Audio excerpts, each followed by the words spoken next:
All right, so the next president we've got is Thomas Jefferson. Do what you've got to do, read the book if you have to, otherwise watch the video.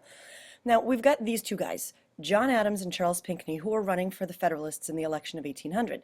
And these two guys, Thomas Jefferson and Aaron Burr, who were running for the Democratic Republicans, just like 4 years before. Remember that 4 years before, in 1796, Adams won president, Jefferson won vice president. Well, we've kind of got a redo, and we're hoping to see that maybe something is going to be different this time for the Democratic Republicans.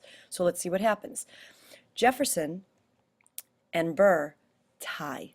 Jefferson gets 73 electoral votes. Burr gets 73 electoral votes, which is a tie. Now, Burr had never believed that he was going to be president. He thought he'd be vice president. But now that the prize is within grasp for him, he wants it. So how are we going to deal with this issue of a tie between these two guys? Well, we got to have a tiebreaker.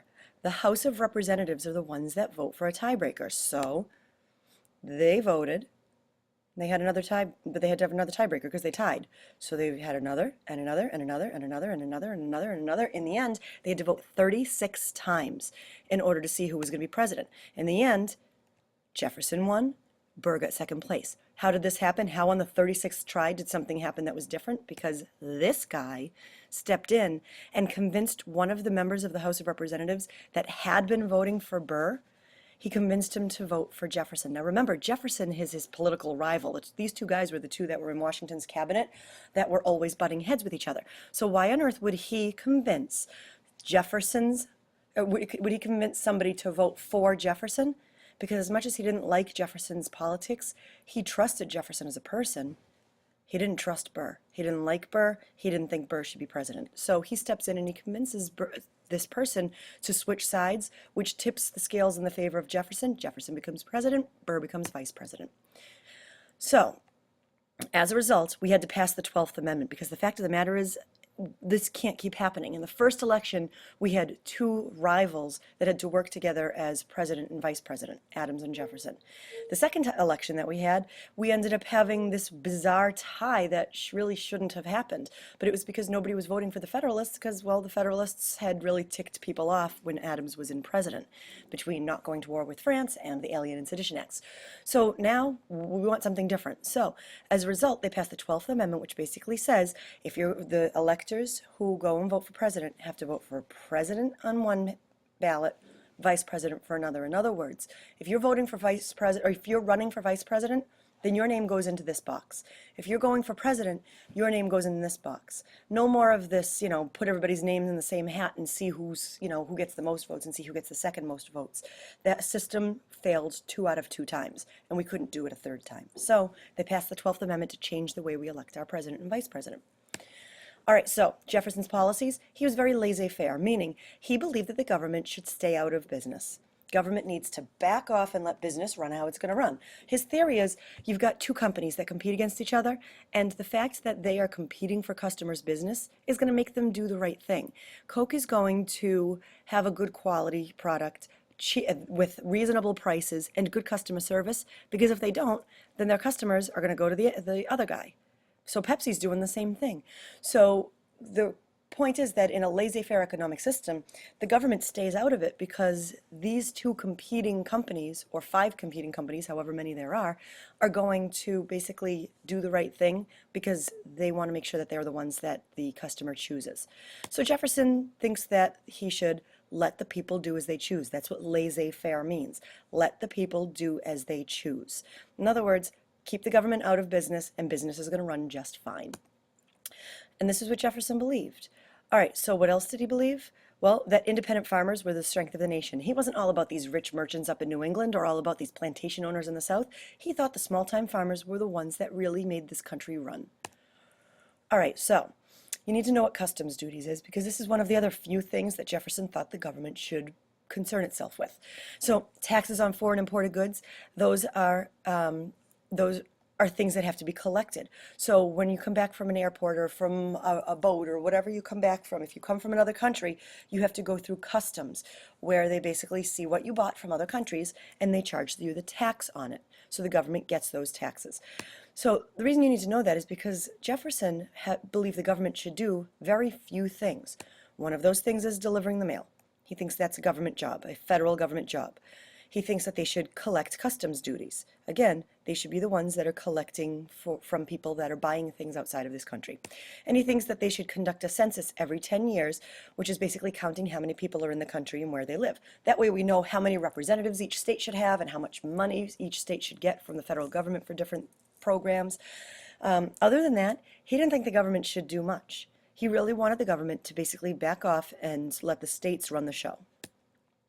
All right, so Judiciary Act of 1801. Here's the thing. Before Jefferson was president, when Adams was still president, the Judiciary Act was passed, which basically gave Adams the power to appoint hundreds of new federal judges, because he knows he's out. He knows he was beaten in the election. So he and Congress passed this law that basically says, here are a ton of new federal judges.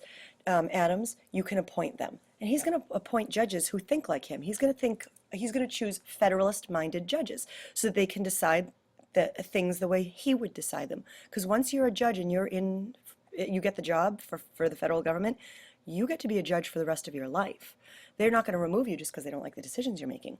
You have to do something illegal to be kicked out. So he is choosing hundreds of judges that are going to have a long-lasting effect on this country because they're going to still be in power when he's not. So here's the thing. One of these judges, this guy, William Marbury, his appointment had been signed and sealed but not yet delivered. And Adams's presidency ended. Jefferson becomes president. And Jefferson tells his Secretary of State, James Madison, not to deliver the appointment, not to bring this guy the paperwork, because, well, he didn't want this Federalist guy to be a judge. So James Madison doesn't bring the paperwork to Marbury, and Marbury sues him, takes him to court in one of the most famous court cases of our country, Marbury versus Madison. This guy versus this guy. Now, in this court case, judicial review is established. That is the right of the Supreme Court to determine if a law violates the Constitution. And the way that was established was because of the way the Supreme Court decided this. Now, John Marshall, you'll need to know that, so write it down. John Marshall was the Supreme Court Chief Justice.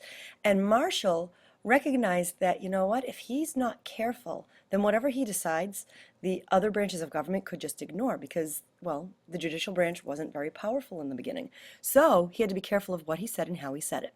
What they said was about this guy, Marbury, you don't get the job. You don't get the job. Madison is happy about that. Jefferson is happy about that. But here's the thing.